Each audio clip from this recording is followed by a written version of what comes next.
नमस्कार, आज आपण करूया तर चमचमीत असा मटर पनीर मसाला अगदी झटपट बनवून तयार होतो। चवीला तर अप्रतिम लागतो।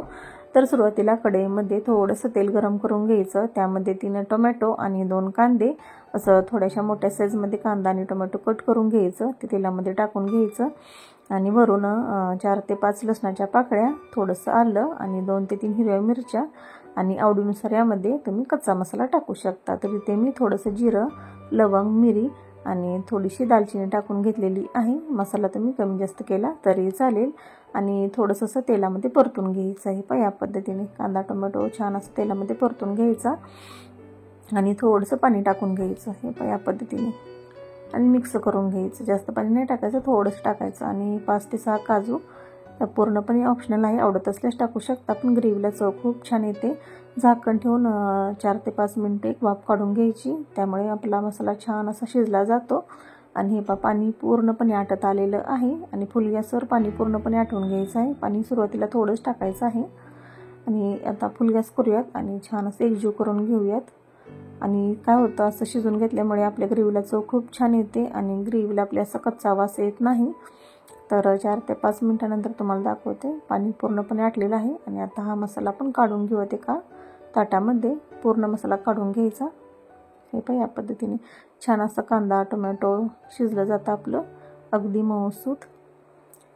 आणि मसाला काढून आपल्याला पूर्णपणे थंड करून घ्यायचं आहे। असं थोडंसं कोमट झाला तरी चालेल आणि आता मिक्सरच्या भांड्यामध्ये काढून घेऊयात या पद्धतीने। आणि आता आपल्याला याची छान अशी बारीक पेस्ट करून घ्यायची आहे, छान अशी बारीक करून घ्यायची स्मूथ पेस्ट। आणि आता कढईमध्ये 4 मोठे चमचे तेल गरम करून घ्यायचं, कारण आपण पनीर तळणार आहोत। तर इथे 200 ग्रॅम पनीर घेतलेले आहे, तुकड्यामध्येच होतं हे। तर आता हे तळून घेऊया, थोडंसं फ्राय करून घ्यायचं, जास्त असं लालसर करायचं नाही, थोडंसं शालो फ्राय करून घ्यायचं। आणि आता हे पनीर आपण काढून घेऊयात। हे पहा, जास्त असं मी लाल पनीर केलेलं नाही, थोडंसं शालो फ्राय करून घ्यायचं आहे। आणि आता सर्व पनीर काढून घेतल्यानंतर आता यामध्ये आपण याच तेलामध्ये ही ग्रेव्ही टाकून घ्यायची आणि छान अशी परतून घ्यायची आहे 2 ते 3 मिनिटं। आता ग्रेव्ही शिजायला जास्त वेळ लागत नाही, झाकण ठेवून अजून 4 ते 5 मिनिटं शिजवून घ्यायची। पाणी असं प्रमाण असं कमी होतं ग्रेव्हीतलं। थोडंसं असं पाणी आटलं की आता वरून मसाले टाकून घ्यायचे। तर 1 चमचा घरगुती लाल तिखट, पाव चमचा हळद, 1 चमचा धन पावडर आणि 1 चमचा काश्मीरी लाल मिर्च पावडर, यामुळे कलर खूप छान येतो। आणि 1 मोठा चमचा इथे सुहानाचा पनीर मसाला टाकून घेत आहे, यामुळे आपल्या भाजीला चव खूप छान येते आणि सुगंधही खूप छान येतो, अगदी हॉटेल स्टाईल। आणि 1 वाटी मटर टाकून घ्यायचं आहे। तर इथे मी घरगुती नॉर्मल मटरच टाकून घेतलेलं आहे, फ्रोझन वगैरे नाही। मसाल्यामध्ये टाकून छान असं एकजीव करून घ्यायचं, छान असं वापलं जातं। झाकण ठेवून 5 ते 7 मिनिटं असंच ठेवून द्यायचं, अधूनमधून मिक्स करून घ्यायचं। मटर छान असं वापलं जातं, मऊसूत होतं। झाकण काढून पाहूयात, छान असं पाणी सुटलेलं आहे आणि एकजीव करून घ्यायचं। आणि आता वरून चवीनुसार मीठ टाकून घ्यायचं आणि एकजीव केल्यानंतर आता वरून तळून घेतलेलं पनीर टाकून घ्यायचं आहे। पनीर सगळ्यात शेवटी टाकून घ्यायचं, लवकर टाकल्यानंतर पनीर आपलं असं चिवट बनलं जातं।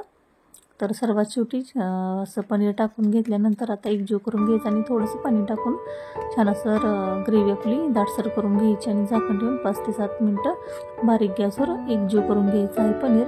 तर आता झाकण काढून तुम्हाला दाखवते, पनीर छान असं मसाल्यामध्ये एकजीव झालेलं आहे आणि वरून छान असं कडेने तेल सुटलेलं आहे आणि तुम्ही पाहू शकता अजिबात आपलं पनीर चिवट वगैरे बनलं जात नाही, अतिशय मऊसूत आपला मटर पनीर मसाला बनवून तयार होतो। चवीला तर अप्रतिम लागतो, नक्की करून पहा, साधी सोपी पटकन होणारी रेसिपी आहे। आणि चॅनेलवर नवीन असाल तर चॅनेलला लाईक करा, शेअर करा, सबस्क्राईब करा, तुमचा अनुभव माझ्याबरोबर नक्की शेअर करा। FB वर असाल तर फॉलो करायला विसरू नका। भेटूया अशाच नवीन रेसिपी बरोबर।